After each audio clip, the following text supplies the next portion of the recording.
बिस्मिल्लाहिर्रहमानिर्रहीम। Today we going to start renal physiology. First of all हम body fluid compartments को देखेंगे जो कि गाइटन का चैप्टर नंबर 25 बनता है। देन रीनल फिजियोलॉजी को प्रॉपर शुरू करेंगे। तो अगर हम कंसीडर करें कि एक पर्सन है जिसका वेट जो है वो 70 kg है, यानी कि 70 kg उसका हो जाएगा टोटल बॉडी मैस। अब इस टोटल बॉडी मैस जो कि 70 kg है, इसे अगर हम 100% कंसीडर करें कि ये उसका टोटल बॉडी मैस है, तो इसमें से जो 60% होगा इट कंसिस्ट ऑफ वाटर, जिसे हम कहेंगे टोटल बॉडी वाटर, और जो 40% होगा ये होगा उसका लीन बॉडी मैस। अब जो 60% टोटल बॉडी वाटर है, अगर हम 60% इसका निकालें 70 kg का, तो हम इस तरह से निकालते हैं ना कि हमने ये निकालने के क्या वैल्यूज़ की आएगी, तो जितनी उसकी परसेंटेज है उसका हमने मल्टीप्लाई कर देना है टोटल बॉडी मैस से। तो यहाँ पे इसकी वैल्यू हमारे पास आ जाएगी 42 लीटर्स। तो यहाँ पे टोटल बॉडी वाटर हमारे पास क्या आ जाएगा, 42 लीटर्स आ जाएगा, और बाकी जो रिमेनिंग जो है लीन बॉडी मैस हो जाएगा। अब हम मेनली क्योंकि हम बॉडी फ्लूइड कंपार्टमेंट्स को स्टडी कर रहे हैं, तो हमारा मेन फोकस होना चाहिए इस 42 लीटर्स पे। इसको हमने जो है मज़ीद 2 कंपार्टमेंट्स के अंदर डिवाइड किया है। यहाँ पे एक कंपार्टमेंट्स मैं बनाने लगी हूँ। तो ये अगर हम कंसीडर करें कि ये हमारी पूरी बॉडी है, यहाँ से जो है आर्टीरियोल्स, ये हमारे पास आर्टरीज़ हैं, यहाँ से आर्टीरियोल्स आई और यहाँ पे कैपिलरीज़ के अंदर कन्वर्ट हो रही हैं, यहाँ से फिर ये वेन्यूल्स जा रही हैं। ठीक है, तो ये जो होगा हमारे पास वेन्स के अंदर ये कन्वर्ट हो गई। उसके बाद यहाँ पे हमें पता है सेल्स होंगे जिसे हम पेरेन्काइमल सेल्स कहें, जो कि फंक्शनल सेल्स होते हैं। ये मैं कंपार्टमेंट्स बता रही हूँ किस तरह से कंपार्टमेंट्स हैं। तो ये अगर हमारे पास ये सेल पड़े, तो जो सेल के अंदर फ्लूइड प्रेजेंट होगा इसे हम बोलेंगे इंट्रासेलुलर फ्लूइड, क्योंकि ये सेल के अंदर है। और जो आउटसाइड द सेल है, यहाँ पे सारा होगा हमारे पास इंट्रासेलुलर फ्लूइड। सारे सेल्स के अंदर हमारे पास तकरीबन 100 ट्रिलियन सेल्स होते हैं बॉडी के अंदर। तो इन सारे सेल्स के अंदर जो फ्लूइड प्रेजेंट होगा उसे कलेक्टिवली हम इंट्रासेलुलर फ्लूइड कहेंगे। और बाकी वो वाला फ्लूइड जो कि आउटसाइड द सेल प्रेजेंट होगा उसके अंदर ये सारा फ्लूइड भी आ जाएगा, और ये जो कि वास्कुलेचर के अंदर प्रेजेंट है वो सारा फ्लूइड भी आ जाएगा। इस सारे फ्लूइड को हम बोलेंगे कि ये एक्स्ट्रा सेलुलर फ्लूइड है। अब देखिए ये 2 कंपार्टमेंट्स के अंदर डिवाइड है। एक वो जो कि सेल्स के दरमियान प्रेजेंट है, ये सारा यहाँ पे सारे सेल्स होंगे उसके दरमियान प्रेजेंट है। इस फ्लूइड को हम बोलेंगे कि ये है इंटरस्टिशियल फ्लूइड। इंटरस्टिशियल फ्लूइड क्योंकि सेल्स के दरमियान है। और वो वाला फ्लूइड जो कि इनसाइड द वास्कुलेचर है, इसे हम बोलेंगे इंट्रावास्कुलर फ्लूइड, या फिर हम इसे प्लाज्मा भी बोलते हैं।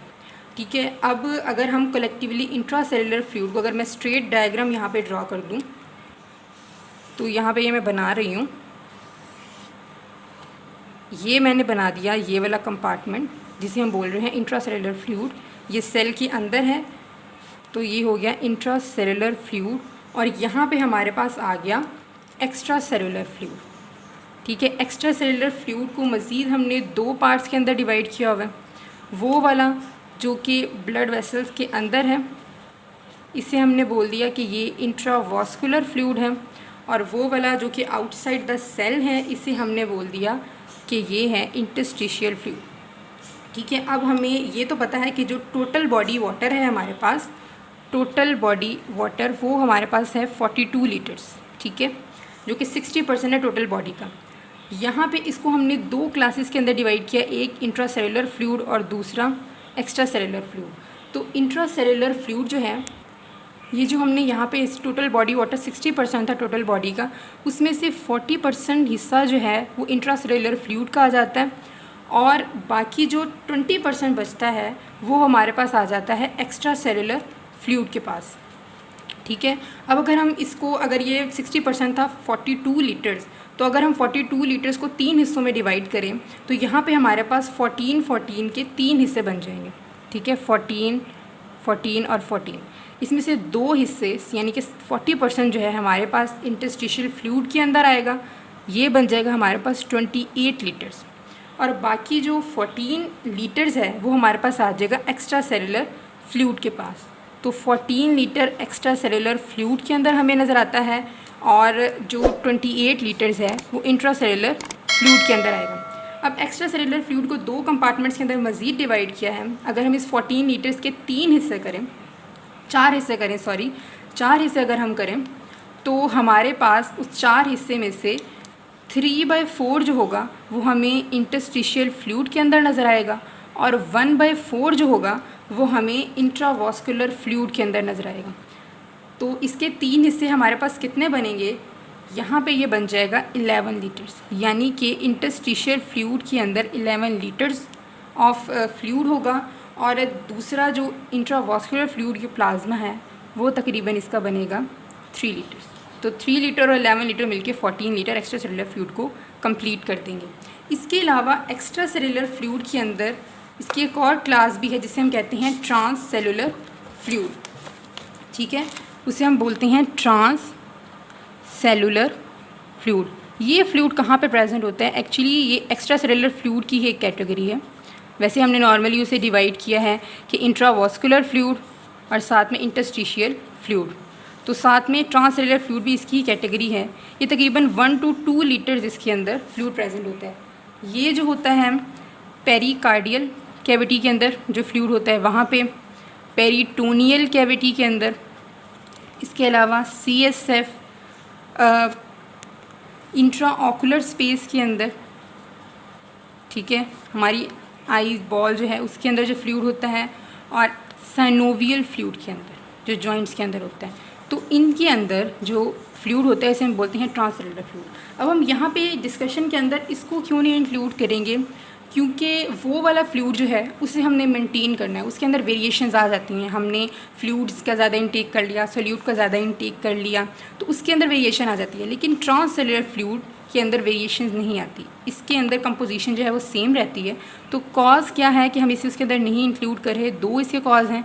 पहला कॉज ये है इसके अंदर कंपोजिशन के अंदर कोई वेरिएशन नहीं आती, ठीक है, और दूसरा कॉज ये भी है कि इसकी कंपोजिशन एक्स्ट्रा सेलुलर फ्लूइड से मैच ही नहीं करती, कि जो सोल्यूट्स और fluid concentration extra cellular fluid के अंदर है ट्रांससेलुलर फ्लूइड के अंदर वैसी कंपोजिशन नहीं है। तो हम यहाँ पे लिखेंगे composition doesn't match with that of extra cellular fluid. तो ये 2 रीज़न्स हैं जिसकी वजह से ट्रांससेलुलर फ्लूइड को हम उसके अंदर कंसीडर नहीं करते, हम उसके साथ स्टडीज़ को नहीं करते। ये मैंने डायग्राम यहाँ पे बनाई है जो कि शो कर रही है इंट्रासेलुलर फ्लूइड 28 लीटर पर कंपोज करता है, और ये पूरा एक्स्ट्रा सेलुलर फ्लूइड जिसमें इंटरस्टिशियल फ्लूइड 11 लीटर है और प्लाज्मा जिसमें 3 लीटर्स होता है। अब हम यहाँ पे मेनली पढ़ने लगे हैं input and output to these total body water. अब इनपुट जो है वो 2 तरीक़ों से होती है, 2 सोर्सेज से होती है। एक वो जो हम खाते पीते हैं, खाने से, या जो पानी उसमें होता है हम पानी पीते हैं उससे होती है। तो एक जो है ड्रिंक एंड फूड से, ये होती है तकरीबन 2100 ml पर डे। इसमें वेरिएशंस भी आ सकती हैं, पर्सनल हैबिट्स होती हैं, कोई ज़्यादा पानी पीता है, कोई कम पानी पीता है, या क्लाइमेट का चेंज भी यहाँ पे आ जाता है, गर्मियों में हम ज़्यादा पानी पीते हैं और सर्दियों में कम। तो लेकिन हम कंसीडर इसमें कर रहे हैं जो कि नॉर्मली होता है और इतना होना चाहिए। तो फूड और ड्रिंक से हमारे पास 2100 ml आ जाता है। इसके बाद आ जाता है जो कि कार्बोहाइड्रेट्स की ऑक्सीडेशन से हम इनसाइड द बॉडी हमारे अंदर बनता है, वो होता है तकरीबन 200 ml per day, 200 ml per day. तो इसको अगर हम सम करें तो हमारे पास आ जाता है 2300 ml पर डे। तो ये टोटल हमारे पास इनपुट आ गई जो कि है इस टोटल बॉडी वाटर के अंदर हम रोज़ाना डालते हैं। उसके बाद हम देख लेते हैं आउटपुट जो कि यहाँ से निकलता है। और आप ये देख लें कि मैंने यहाँ पे इंट्रावास्कुलर फ्लूइड के अंदर ये सारी इनपुट डाल रहे हैं, ये इनपुट भी इसके अंदर आई और आउटपुट भी यहीं से, क्योंकि हमें पता है कि जब हम पानी पीते हैं तो वो सारा हमारे ब्लड के अंदर अब्जॉर्ब हो जाता है, जो भी न्यूट्रिएंट और सारा वाटर जो है ब्लड के अंदर अब्जॉर्ब हो जाता है। तो इनपुट इंट्रावास्कुलर फ्लूइड में आ जाती है और आउटपुट भी जो है रीनल सिस्टम जो है किडनी, तो जो यूरिन फॉर्मेशन होती है वो भी वहाँ पर ब्लड जाता है जिससे यूरिन की आउटपुट निकलती है। तो यहाँ पर आउटपुट जो है ये 2 तरीक़ों से होती है। एक तो सेंसिबल वाटर लॉस है, यानी जो हमें पता चलता है, जिसे हम सेंस करते हैं, सेंसिबल लॉस, और दूसरा होता है इनसेंसिबल लॉस। पहले सेंसिबल वाटर लॉस जो है वो 3 तरीक़ों से होता है। एक तो हमें स्वेटिंग होती है। अब जो स्वेटिंग के ज़रिए वाटर लॉस होता है वो तकरीबन 100 ml होता है। अब इसके अंदर भी ज़ाहिर वेरिएशन आ सकती है, क्लाइमेट पे डिपेंड करता है। स्वेट ग्लैंड्स अगर किसी पर्सन के अंदर ज़्यादा हैं तो उसके अंदर ज़्यादा स्वेटिंग होगी, तो ये 1 to 2 लीटर्स तक भी पहुंच सकती है। क्लाइमेट चेंज की वजह से या पर्सन टू पर्सन वेरी करता है। सेकेंडली जो है फीसिस के थ्रू जो वाटर लॉस होता है वो भी तकरीबन जो है 100 ml होता है। और उसके बाद जो है सेकेंड जो थर्ड है हमारे पास वो है यूरिन के थ्रू वाटर का लॉस। और यूरिन के थ्रू वाटर लॉस जो है ये बहुत ज़्यादा, इसके अंदर वेरिएशन होती है। 0.5 लीटर से 20 लीटर्स तक ब्लड जो है यूरिन जो है हम लूज़ कर सकते हैं। तो यही वजह है कि रीनल फिजियोलॉजी के अंदर हम बॉडी फ्लूइड कंपार्टमेंट्स को पढ़ रहे हैं, क्योंकि ये इसकी होम्योस्टेसिस के अंदर बहुत इंपॉर्टेंट है। सेकेंडली हम देखते हैं insensible water loss. Insensible water loss यानी हम इसे सेंस नहीं कर पाते। तो ये 2 तरीक़ों से होता है, एवापोरेशन थ्रू स्किन और एवापोरेशन थ्रू द लंग्स, या हम इसे पल्मोनरी ट्रैक के थ्रू एवापोरेशन कह सकते हैं।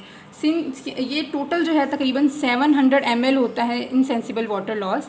तो स्किन ये हाफ ऑफ इनके अंदर आ जाता है। 350 ml जो है पर डे स्किन के थ्रू और 350 ml पर डे जो है लंग्स के थ्रू। अब देखिए स्किन के थ्रू भी वेरिएशन इसके अंदर आ जाती है। अगर ड्राई वेदर है तो उसके अंदर स्किन के थ्रू ज़्यादा एवापोरेशन होगी।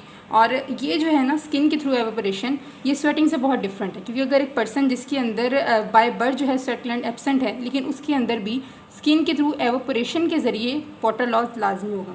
और बाकी लंग्स के अंदर 350 है, तो इसके अंदर जो गर्मियों के अंदर सर्दियों के अंदर हमें गला खुश्क अपना लगता है। तो इसकी वजह ये है क्योंकि जब हमारे लंग्स के अंदर एयर आ रही होती है, हमारे रिस्पिरेटरी ट्रैक के अंदर एयर आ रही होती है, तो उसके अंदर जितना भी प्रेशर आउटसाइड है, जितना भी एयर के अंदर जो अंदर आ रही है उसके अंदर है, हमने उसे 47 mmHg के अंदर कन्वर्ट कराना होता है उसके वेपर प्रेशर को।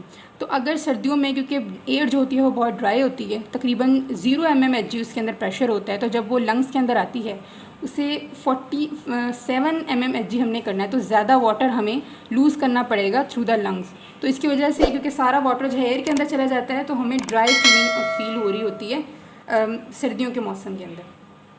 तो ये हो गया। अब अगर हम इन सारे लॉस को सम करें तो ये भी हमारे पास आ जाता है 2300 ml पर डे। इसका मतलब है कि नॉर्मली वाटर इनटेक और आउटपुट जो होती है, इनपुट या आउटपुट दोनों जो होती हैं 2300 ml होती है। अब हम देख लेते हैं ब्लड वॉल्यूम को। तो ब्लड वॉल्यूम हम शुरू से पढ़ते आ रहे हैं कि ये तकरीबन जो होता है 5 लीटर्स होता है एक नॉर्मल हेल्दी पर्सन के अंदर। 5 लीटर हमारी बॉडी का तकरीबन 7% बन जाता है कि अगर पर्सन 70 kg का है तो उसका 7% जो है वो 5 लीटर बन जाता है। अब ब्लड वॉल्यूम जो है 5 लीटर, इसके अंदर इंट्रासेलुलर फ्लूइड भी आता है और एक्स्ट्रा सेलुलर फ्लूइड भी आता है। अब ये कैसे आता है? हमें पता है जो ब्लड है उसके अंदर ब्लड सेल्स भी होंगे, यानी कि RBCs मोस्टली ब्लड सेल्स भी होंगे, और साथ में प्लाज्मा प्रेजेंट होगा। ठीक है, तो ये जो ब्लड सेल्स हैं इसे हम ये इंट्रासेलुलर फ्लूइड इसके अंदर प्रेजेंट होगा, और ये जो प्लाज्मा है वो एक्स्ट्रा सेलुलर फ्लूइड पर कंपोज करता है। तो रेड ब्लड सेल इसका तकरीबन 40% बनाते हैं, और जो प्लाज्मा है इसका 60% बनाता है। अब इसके अंदर भी जो मेल्स होते हैं, फीमेल्स होते हैं या बच्चे होते हैं, उनके अंदर वेरिएशन आ जाती है। अब ये जो RBCs के अंदर 40% आ रहा है इंटरस्टिशियल फ्लूइड, इसे हम कहते हैं हेमाटोक्रिट। हेमाटोक्रिट जो होता है ये पैक्ड सेल वॉल्यूम होता है। ठीक है, RBC का पैक्ड सेल वॉल्यूम हम ये जो सेंट्रीफ्यूगेशन करते हैं हेमाटोक्रिट ट्यूब के अंदर, तो नीचे यहाँ पे बेस के अंदर हमें RBCs नज़र आ रहे होते हैं। ठीक है, और ऊपर हमें जो है वो प्लाज्मा नज़र आ रहा होता है यहाँ पे। तो ये जो ये वाली चीज़ है 40%, इसे हम बोलते हैं हेमाटोक्रिट। अब यहाँ पे देखिए ब्लड सेल्स के अंदर भी हमें स्पेसेस नज़र आ रही हैं। तो ये जो स्पेसेस नज़र आ रही हैं तकरीबन इंटरस्टिशियल फ्लूइड जो एक्स्ट्रा सेलुलर फ्लूइड या जिसे इंट्रावास्कुलर फ्लूइड हम कहेंगे, वो भी इसके अंदर आ जाता है, और वो 3 to 4% होता है तकरीबन। ठीक है, अब इस वजह से जब जो मेजर्ड हेमाटोक्रिट हम करते हैं उसका हम तकरीबन 96% निकालते हैं, और इस 96% को हम एग्जैक्ट कहते हैं कि ये हेमाटोक्रिट है। क्योंकि हमने तो जो रेड ब्लड सेल्स का पैक्ड सेल वॉल्यूम करना होता है, यहाँ पे इंटरस्टिशियल इसके दरमियान जो रेड ब्लड सेल्स के दरमियान स्पेसिस हैं उसके अंदर फ्लूइड एक्स्ट्रा भी आ जाता है, तो 3 to 4% कंपोज करता है। तो हम 96% निकालते हैं सेफ्टी फैक्टर यहाँ पे हम लेते हैं 96% जो निकलता है उसे हम कहते हैं कि एग्जैक्ट हेमाटोक्रिट इसके अंदर आ गया। मेल्स के अंदर हेमाटोक्रिट जो होता है वो 0.40 होता है और फीमेल्स के अंदर 0.36 ये होता है। बाकी इसके अंदर ये होता है कि अगर पॉलीसाइथीमिया किसी पर्सन को हो गया तो उसके अंदर 0.65 तक भी पहुंच सकता है, और अगर किसी को एनीमिया हो गया तो 0.10 तक भी ये डिक्रीज़ कर सकता है। तो इसके अंदर ये वेरिएशन होती है, और पर्सन टू पर्सन वैसे भी इसके अंदर वेरिएशन हमें नज़र आ रही होती हैं। अब हम बेसिकली कॉन्स्टिट्यूएंट्स पर आते हैं कि इसके अंदर क्या कंपोजिशन इनकी होती है। तो मोस्टली जो है एक्स्ट्रा सेलुलर फ्लूइड के अंदर इंटरस्टिशियल फ्लूइड और इंट्रावास्कुलर फ्लूइड की कंपोजिशन सेम होती है। एक चीज़ का डिफरेंस होता है कि इंट्रावास्कुलर फ्लूइड के अंदर प्लाज्मा प्रोटीन्स प्रेजेंट होती हैं, क्योंकि जो ब्लड वेसल्स हैं हमें पता है कि यहाँ पे एंडोथीलियल सेल्स होते हैं और इन एंडोथीलियल सेल्स के दरमियान स्पेसेस प्रेजेंट होती हैं। ठीक है, एंडोथीलियल सेल्स भी होते हैं, साथ में बेसमेंट मेम्ब्रेन भी होती है। यहाँ पे ये बेसमेंट मेम्ब्रेन मैंने बना दी। अब इन एंडोथीलियल स्पेसेस से आयंस का तबादला तो हो सकता है, आयंस एक्सचेंज तो हो जाते हैं, जिसकी वजह से इनकी आयनिक कंपोजिशन एग्जैक्टली ऑलमोस्ट तकरीबन सेम होती है। लेकिन प्रोटीन्स का साइज़ क्योंकि ज़्यादा होता है तो प्लाज्मा प्रोटीन यहाँ से इस तरफ नहीं आ सकती। तो इंटरस्टिशियल फ्लूइड के अंदर इंट्रावास्कुलर फ्लूइड के अंदर या प्लाज्मा के अंदर हमें ये प्रोटीन्स नज़र आती हैं। ये प्रोटीन्स होती हैं नेगेटिवली चार्ज। अब अगर इसके अंदर ये सारी प्रोटीन्स होगी और वो नेगेटिवली चार्ज होंगी तो ज़ाहिर है ये पॉजिटिव चार्जेस यानी कि कैटायंस को अपनी तरफ अट्रैक्ट करेंगी, और जो नेगेटिव चार्जेस यानी कि एनायंस को यहाँ पे रिपेल करेंगी। तो इनकी कंपोजिशन बेशक सेम है, लेकिन पॉजिटिव चार्जेस जो हैं वो एज़ कम्पेयर टू दिस यहाँ पे ज़्यादा होंगे। अगर हम सपोज़ करें कि सोडियम और क्लोराइड जो हैं वो एक्स्ट्रासेलुलर फ्लूइड के अंदर ज़्यादा होते हैं, और वैसे भी वो